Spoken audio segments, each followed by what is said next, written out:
I'm here to introduce projection mapping.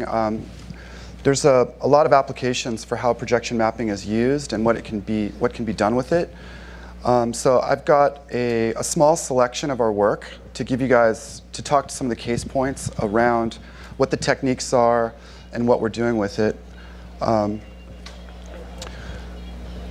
First project I wanted to share was a project for CocaCola.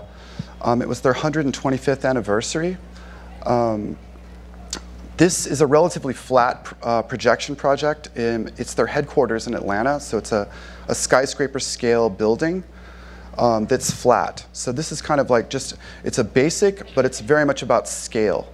So I'm going to start out basically with something really big and really kind of appearing standard, but something that achieves a scale that you may be surprised about. So here's the first look at this piece.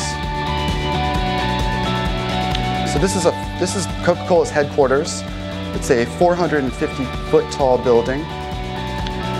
We used 46 projectors to cover this building. So this is a massive feat. It was the world's tallest projection of all time. And as their birthday, the way Coca-Cola decided to celebrate was by giving the world's largest thank you card. So the CEO of Coca-Cola launched this as a thank you card. Coca-Cola likes to do things big. So that's one of the attributes of working with projection and projection mapping is scale. So when we look at this, this particular case study, we're looking at something that's bigger than anything before at the time. This is last year. That's really the difference with projection, is that it's a scalable medium. So with projection mapping, we can work at scale. You can projection map three-dimensional objects. This is a box, right? It's a big box. But it can be anything from mapping a shoe to a skyscraper or a mountain or beyond. And it's a malleable medium. Unlike LED screens or big displays, it's a flexible medium that can be wrapped to any surface. So that's kind of the genesis of where projection mapping is really coming from, is that projection is really flexible. You can apply it to any surface. And then it's scalable. We can additively add more projectors and grow things sort of infinitely. So I'm going to keep moving through, but this particular technique is really flat media. There's no real exceptional projection illusion techniques. This is just really mapping large scale. Next one, it gets into something a little more interesting as far as the architecture. The architecture itself really lends itself to becoming the medium. The shape of the architecture is the format. This is the Sydney Opera House for a YouTube symphony. And this is where we start to actually really work with something that's a much more interesting and iconic piece of architecture. So here's this piece.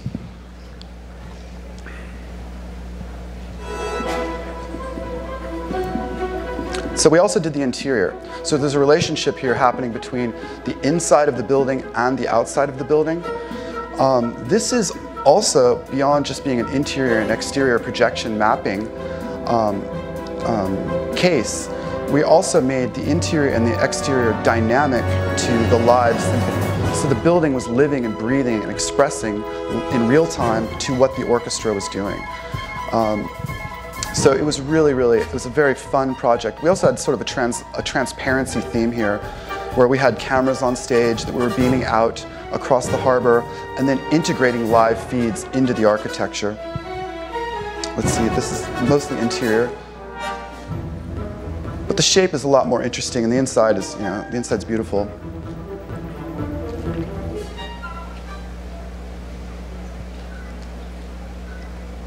So these projects that we, besides the technical application, this was something that we did. Our clients said they wanted to be on the front page of every newspaper in the world. They wanted the world to hear about this. So the result of this was the highest viewed webcast of all time. We had 33 million live views that night of the performance, and it was the #1 hashtag subject for Twitter on the planet. At that evening, this is when the reactors were melting down and Japan was in crisis. So we created this geisha in homage to Japan also. So just a little backstory on what that is. But much more interesting form factor. So the candidate of what you choose to projection map, you want to select architecture that's either beautiful or interesting or has something that you can really work with, because ultimately that is the medium. The shape of that is, we're not talking about a 16:9 movie or a print. We're talking about a three-dimensional form. And that's where projection mapping gets very interesting and very imaginative and very inspiring to audiences. So that's what I think one of the things that we are always really striving to do is inspire people and capture our audience's imagination and get people thinking and dreaming. So bringing it back to New York City, this is something we did for YouTube, and it was a partnership between YouTube and the Guggenheim, where the Guggenheim curated digital artists. Over 26,000 artists submitted, and the Guggenheim selected the finalists. So we did an awards show at the Guggenheim. Again, a very beautiful, it's the first time it had ever been done. I don't think it's been done since. I'll show you what we did to the Guggenheim. Also, this uses some more advanced kind of techniques with content. Pretty simple form, the curvature of the building itself. But you'll see a couple things that do more like this, creates more of a three-dimensional illusion within the building itself, because the building is real. It's really there. So using old paintings techniques such as trompe-l'oeil or like perspective illusion with content on something that's very big is incredibly effective. So it becomes very real. It looks very 3D without any 3D glasses. And then there's a lot of just fun stuff like this that we did to treat it. But not only did we do the exterior, so that's the exterior of the building, showcasing a lot of the finalists, but we did an awards event inside of the environment. So we were also simultaneously wrapped the entire rotunda. This rotunda, we were not allowed to know who the actual finalists were going to be until the day of. So we built a real-time reactive environment, which means that the interior is actually responding to that center video. So if you see that column that we put on the green frame, we got videos that day, and that entire rotunda environment is being generated in real time off of those videos and reacting to the audio. And we did a whole series of looks that were basically just drag and drop, taking a source, one channel of video, and creating a full environment with it. So, and then again, looking back at the exterior, you can see the depth and the perspective that you get on a building that we all know and love, and doing more with it. It's taking the architecture farther and letting the building express and become more things. This is an interior example, just to give you guys an idea of just creating a complete environment. So as far as like decor and decorating or creating immersion, this is something that we did for Nike to launch. So this is a live performance. It's a press event to launch their hyper elite platinum line. So take a look at this. So the only thing real in this is the player, the ball, and the net. So the wood floor, the court, the doors, everything is artificial. It's all projection. The shine on the floor, everything is, this is all just a top-down projection into the room to, again, create these kinds of environments and illusions that can be used in any interior. So, it's possible to transform full interiors, walls, ceilings, floors, into another world. So it's a very flexible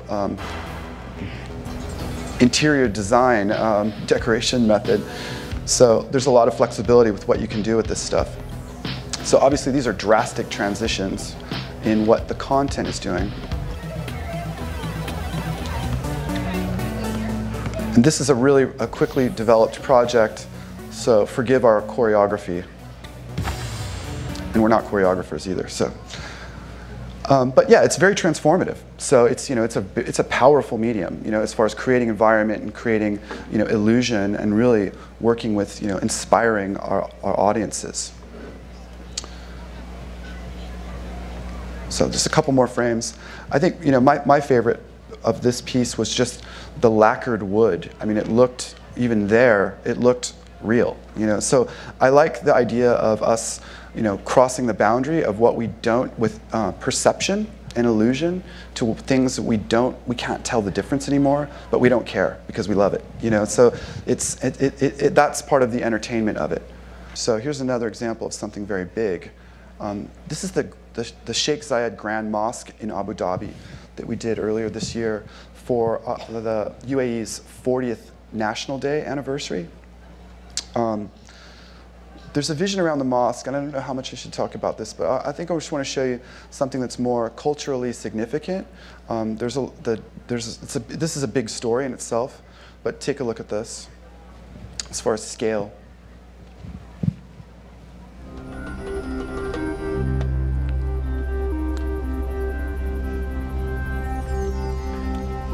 So this is taking architectural mapping and using the form. So this is really using the shape and the details of the architecture and expanding them to do other things that look very believable, or design work.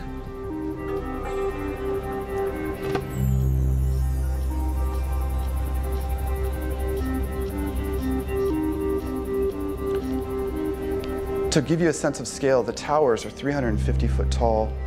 It's about 900 feet wide.